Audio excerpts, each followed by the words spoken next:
relatively new project still under implementation that the Green Climate Fund has funded in Vietnam through UNDP. But it's already good to see that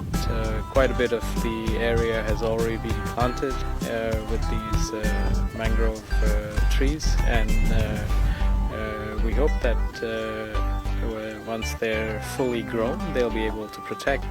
and make the people who live in this area more resilient to the storm surges that come through. Lớn lên giờ thì chúng tôi đã gặp rất nhiều cơn bão, bởi vì ngày đấy là cái rừng ngập mặn nó chưa được tốt, được sâu, cho nên người dân chúng tôi rất bị những cái cơn bão nó ập vào. Nhưng cách đây được độ 5 năm nay thì người dân chúng tôi thấy rất tự hào, là vì bão gió là nó đã có những cái rừng ngập mặn để chắn sóng và ngăn bão cho chúng tôi cũng đã được rất nhiều.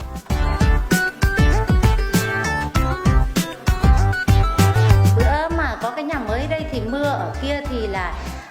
tôi cũng không phải chạy đi đâu nữa, có cái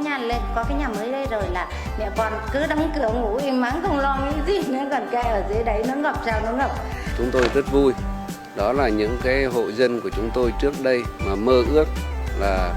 có cái ngôi nhà tránh dột nát để như vậy tránh trú bão. Thế nhưng mà